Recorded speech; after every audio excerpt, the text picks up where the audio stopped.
అర్జునుడు ఆచమనం చేసిన తర్వాత కృష్ణార్జునుడు కలిసి శివపూజన చేశారు. దానిని వినయం గల సేవకులు మాత్రమే చూశారు. అక్కడ మిగిలిన వారు చూడలేదు. తర్వాత అర్జునుడు శ్రీకృష్ణుని పూజించాడు. ఆ రాత్రి పూజల్లోని నైవేద్యాన్ని కృష్ణుడికి నివేదన చేశాడు. తర్వాత కృష్ణుడు ఎంతో సంతోషంతో నవ్వుతూ అర్జునుడితో ఇలా అన్నాడు, ఓ పార్థ, ఇక నువ్వు నిద్రపో, 2 గంటలు నీకు శుభం జరుగుతుంది. నీకు శుభం కలగటానికే నేను చేడుతున్నాను అన్నాడు. తర్వాత ద్వారపాలకులను రక్షకులను నియమించి జాగ్రత్తగా కాపలా కాయమని ఆజ్ఞాపించాడు. దారకుడితో కలిసి తన శిబిరంలోకి వెళ్ళాడు. తర్వాత శ్రీకృష్ణుడు చేయవలసిన పనుల గురించి ఆలోచిస్తూ తెల్లటి శయ్య మీద పడుకున్నాడు. శ్రీకృష్ణుడు అర్జునుడికి సంతోషాన్ని కలిగించేవాడు, గొప్ప కీర్తి కలవాడు. అర్జునుడు మేలు కోరుకునేవాడు, అందరికీ ఈశ్వరుడు. శ్రీ మహావిష్ణువైన శ్రీకృష్ణుడు సమాధి స్థితిని పొందాడు, యోగాన్ని ఆశ్రయించాడు. అర్జునుడి శోకాన్ని దుఃఖాన్ని పోగొట్టాలని పూనుకున్నాడు. అర్జునుడికి శాంతిని తేజస్సును పెంపొందించాలని నియమాలను పాటించాడు. రాజా, ఆ రాత్రి పాండవ శిబిరంలో ఎవరూ నిద్రపోలేదు. అర్జునుడు పుత్రశోకంతో బాధపడుతూ సింధురాజును వధిస్తాను అని తొందరపడి ప్రతిజ్ఞ చేశాడు. ఆ ప్రతిజ్ఞను అర్జునుడు ఎలా నెరవేర్చుకుంటాడా అని వారు ఎంతో చింతిస్తున్నారు. పెద్ద కష్టమే వచ్చి పడింది. అర్జునుడు పుత్రశోకంతో బాధపడుతూ వెనుకా ముందు చూసుకోకుండా ప్రతిజ్ఞ చేశాడు. అర్జునుడు ఆ ప్రతిజ్ఞను నెరవేర్చుకుంటాడు. అతడితో కలిసి సోదరులు కూడా విక్రమిస్తారు. సేనలు కూడా అధికంగానే ఉన్నాయి. ఈ లోపల దుర్యోధనుడు సైంధవుడికి అంతా చెప్పే ఉంటాడు. అప్పుడు జరిగే యుద్ధంలో అర్జునుడు ఆ సైంధవుణ్ణి చంపి తిరిగి రావాలి, శత్రు సమూహాన్ని జయించాలి, తన ప్రతిజ్ఞను నెరవేర్చుకోవాలి.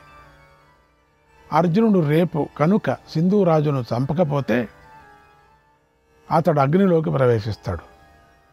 అర్జునుడు దాన్ని అర్జునుడు అసత్యం చెయ్యడు. అర్జునుడు చనిపోయాక ఇక ధర్మరాజు ఏమైపోతాడు? ధర్మరాజు తన విజయభారాన్ని అంతా అర్జునుడి మీదే ఉంచాడు. కనుక మనం చేసిన పుణ్యం ఏదైనా ఉంటే, మనం ఇచ్చిన దానాలు ఆహుతులు ఏమైనా ఉంటే వాటన్నిటికీ ఫలితంగా అర్జునుడు శత్రువులను జయించుగాక అని అందరూ చెప్పుకున్నారు. అర్జునుడి విజయాన్ని కోరుకున్నారు. అలా అందరికీ ఆ రాత్రి అతి కష్టం మీద గడిచింది. ఆ రాత్రి సమయాల్లో మధ్యలో కృష్ణుడు లేచి పార్థుడి ప్రతిజ్ఞను తలుచుకున్నాడు. దారుకుడితో ఇలా మాట్లాడాడు, ఓ దారుక, పుత్రుడి మరణంతో అర్జునుడు ఎంతో దుఃఖిస్తున్నాడు. రేపు సింధురాజును వధిస్తానని ప్రతిజ్ఞ చేశాడు. దానిని దుర్యోధనుడు విన్నాడు. కనుక యుద్ధంలో అర్జునుడు సింధురాజును వధించకుండా ఉండేలాగా దుర్యోధనుడు ఆలోచిస్తాడు. మంత్రులతో కలిసి మంచి ఉపాయాన్ని పన్నుతాడు. ఎందుకంటే అర్జునుడు అగ్ని ప్రవేశం చేస్తాడు కదా, అంతే చాలు, శత్రువు అయిపోతాడు కదా, చచ్చిపోతాడు కదా అర్జునుడు. వాడి కష్టం వాడికి. అందుకని వాడిని ఎలాగైనా రక్షించాలని సింధురాజుని. కానీ రేపు నేను అర్జునుడితో సూర్యాస్తమయం లోపలే సింధురాజును చంపేస్తాను. సూర్యాస్తమయం లోపలే సింధురాజును చంపేస్తాను. అర్జునుని మాట నిలబెడతాను. సూర్యాస్తమయం లోపలే.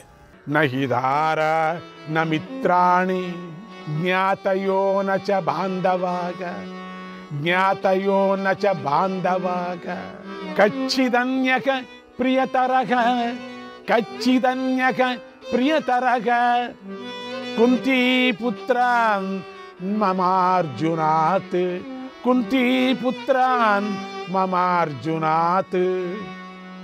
నాకు కుంతీపుత్రుడు ఆయన అర్జునుడి కంటే భార్య కానీ మిత్రులు కానీ జ్ఞాతులు కానీ బంధువులు కానీ ప్రియమైన వారు కానీ లేరు. ఎందుకంటే నరనారాయణులు కదా వీళ్ళిద్దరూ. ఓ దారుక, అర్జునుడు లేని ఈ లోకాన్ని ముహూర్తకాలం కూడా నేను చూడలేను. నాకు ఆ శక్తి లేదు. అది జరుగుకుండుగాక. అర్జునుడి కోసం నేను గుర్రాలు ఏనుగులతో సహా కర్ణుణ్ణి సుయోధుణ్ణి కూడా చంపేస్తాను. అర్జునుడి కోసం విజృంభించే నా ప్రతాపాన్ని రేపు ముల్లోకాలు చూస్తాయి. ఓ దారుక, నేను యుద్ధంలో 1000 రాజులను 100 కొద్ది రాకుమారులను రథాలు ఏనుగులను గుర్రాలతో సహా చీల్చి చెండాడుతాను. అర్జునుడి కోసం కోపించి అందరినీ నా చక్రంలో సంహరిస్తాను. అప్పుడు కూలిపోతున్న ఆ రాజుల సేనా సమూహాన్ని నువ్వు రేపు తప్పకుండా చూస్తావు. రేపు దేవతలు, గంధర్వులు, పిశాచులు, ఉరగులు, రాక్షసులతో సహా సమస్త లోకాలు నేను అర్జునుడికి మంచి మిత్రుణ్ణి అని నా గురించి తెలుసుకుంటాయి.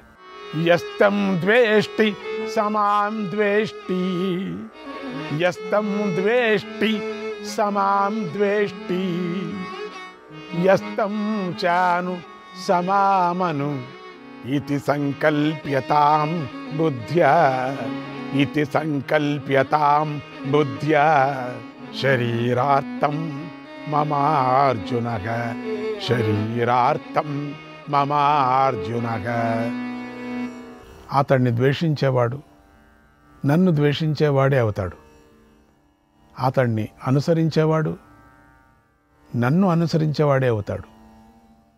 అర్జునుడు నా శరీరంలో సగభాగం అని తెలుసుకో. ఈ రాత్రి గడిచి తెల్లవారగానే నువ్వు నా ఉత్తమ రథాన్ని సిద్ధం చేసుకొని తీసుకొనిరా. రథంలో నా కౌమోదికి గదను, దివ్యశక్తిని, ధనుర్బాణాలను, సమస్త సామగ్రిని సిద్ధం చేయి. యుద్ధంలో రథానికి శోభను కలిగించే వీరుడు గరుక్మంతుడు. ఆ గరుడ ధ్వజాన్ని కూడా ఏర్పాటు చేసి ఉంచు. ఓ దారుక, వాటితో పాటే నా ఛత్రాన్ని అలంకరించు. అది సూర్యుడి వంటి కాంతులు గలది.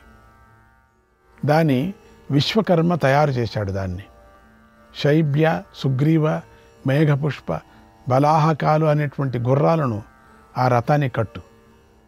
అవి దివ్యమైన బంగారు జాలరులతో అలంకరించబడి ఉంటాయి. నువ్వు కవచం ధరించుండు. నా పాంచజన్య శంఖం వృషభస్వరంతో ఉంటుంది. ఆ వృషభస్వరంతో అంటే అరికారం ఉంటుంది, భీకరనాదం చేస్తుంది. దాన్ని విన్న వెంటనే నువ్వు వేగంగా రథాన్ని తీసుకొనిరా. సిద్ధం చేసి పెట్టుకుంటున్నాడు. దారుక, నేను ఒక్క రోజులోనే అర్జునుడి యొక్క సమస్త దుఃఖాలను తొలగిస్తానంతే. ధృతరాష్ట్రపుత్రులు చూస్తూ ఉండగానే అర్జునుడు యుద్ధంలో సైంధవుడి చంపేలాగా అన్ని ఉపాయాలతో ప్రయత్నిస్తాను. ఓ సారథి, ఎవరిని అయితే అర్జునుడు చంపటానికి ప్రయత్నిస్తాడో అతడికి అక్కడ జయం లభించేలాగా చేస్తాను. ఇది నిజం అన్నాడు. అప్పుడు దారుకుడు, జయయేవ ధ్రువస్తస్య, జయయేవ ధ్రువస్తస్య, కుతయేవ పరాజయః, కుతయేవ పరాజయః, యస్యత్వం పురుష వ్యాఘ్ర, యస్యత్వం పురుష వ్యాఘ్ర, సారథ్యముపజగ్మివాన్, సారథ్యముపజగ్మివాన్. ఓ పురుషసింహమా, నువ్వు ఎవరికి సారథ్యం చేస్తున్నావో అతడి జయం తప్పకుండా కలుగుతుంది. ఈ రాత్రి గడిచి తెల్లవారగానే అర్జునుడికి జయం కలగటానికి మీరు చెప్పినదంతా సిద్ధం చేస్తాను అన్నాడు దారుకుడు. శ్రీకృష్ణాయ పరమాత్మనే నమః. 80వ అధ్యాయం. సంజయుడు ధృతరాష్ట్రుడికి ఇలా చెప్పాడు. ఓ మహారాజా, అర్జునుడు పరాక్రమవంతుడు. అతడు తన ప్రతిజ్ఞను నెరవేర్చుకోవాలని మంత్రాన్ని స్మరిస్తూ నిద్రపోయాడు. శోకంతో బాధపడుతూ ఉన్నాడు.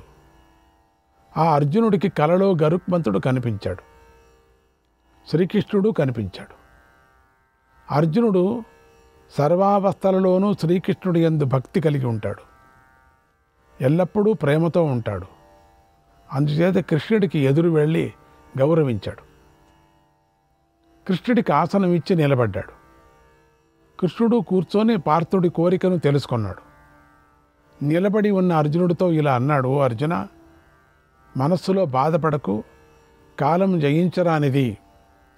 కాలగ సర్వాణి భూతాని నియచ్చతి పరే విధౌ.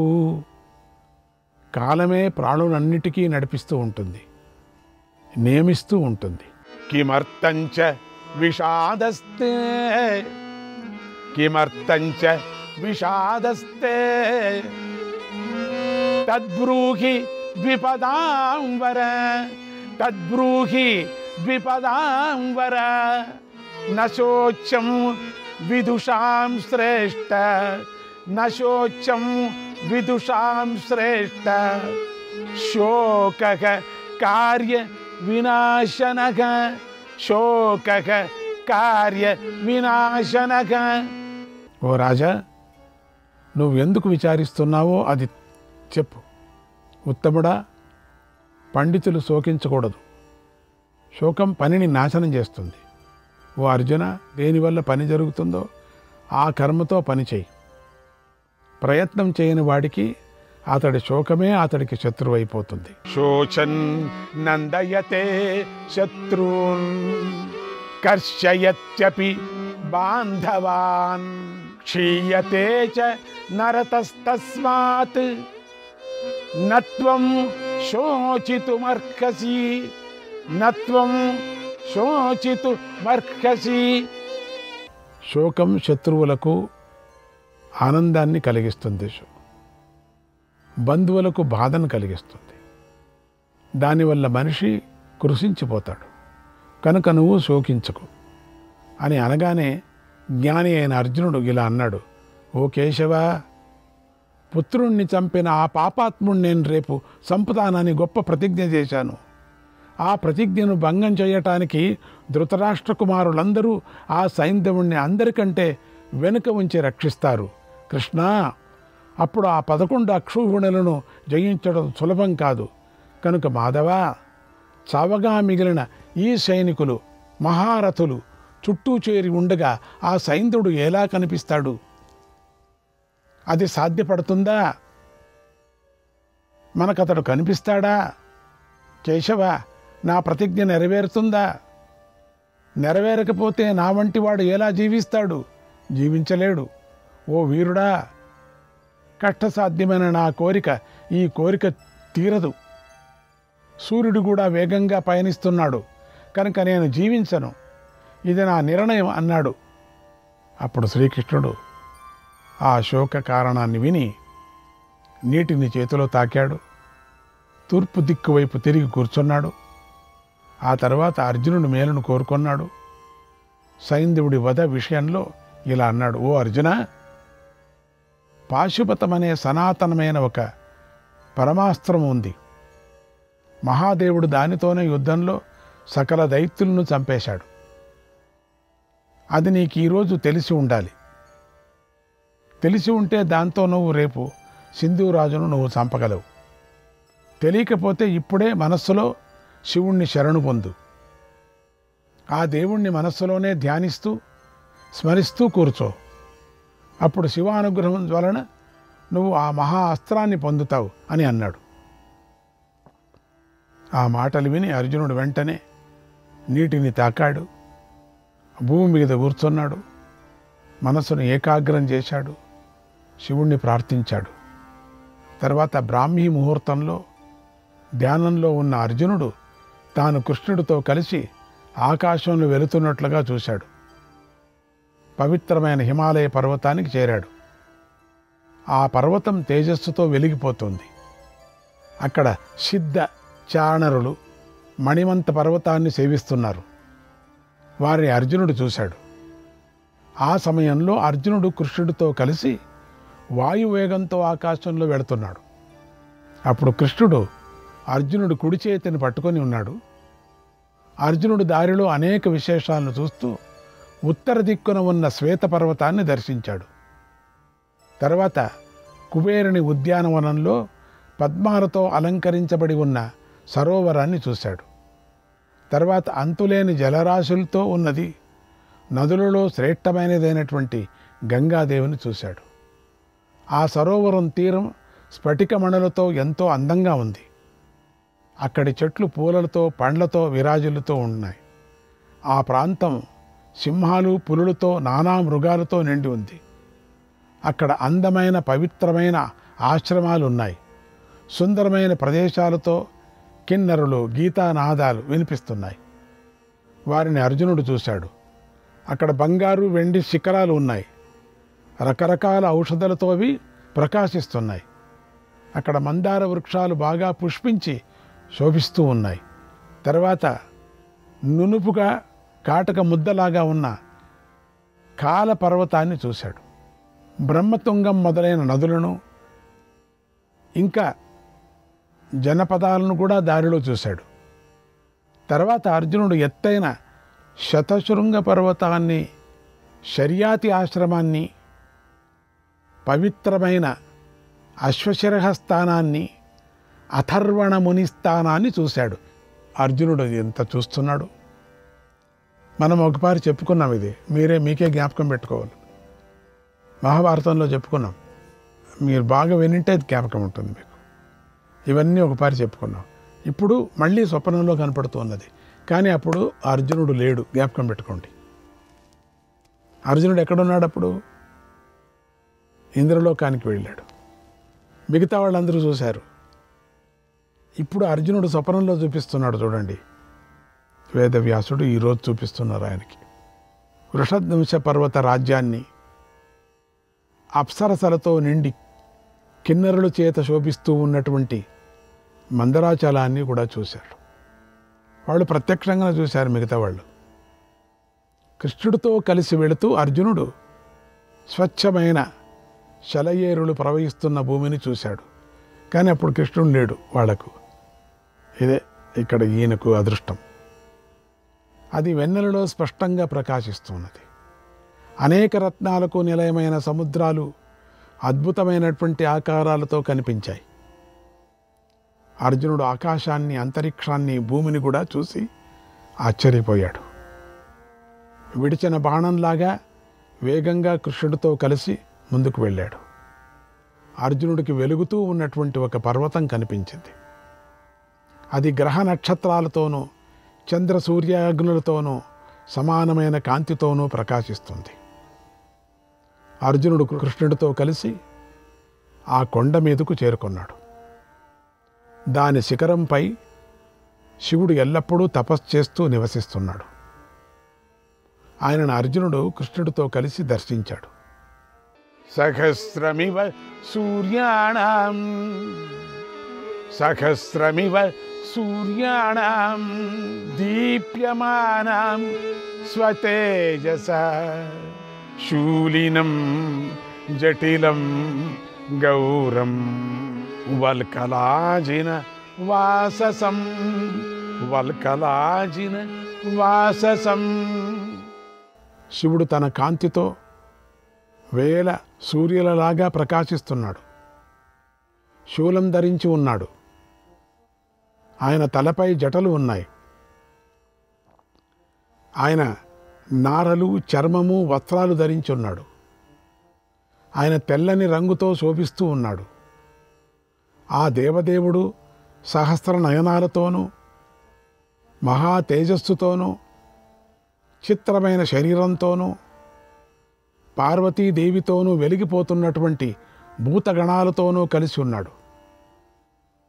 ఆయన ముందు గీతా వాద్యధ్వనులతో కూడినటువంటి హాస్య, లాస్యము, నృత్యము ప్రదర్శించబడుతోంది. ప్రమథగణం గంతులు వేస్తున్నారు, దుముకుతున్నారు. అందరూ గట్టిగా శివుణ్ణి కీర్తిస్తున్నారు. పవిత్రమైన సుగంధ ద్రవ్యాలతో శివుణ్ణి పూజిస్తున్నారు.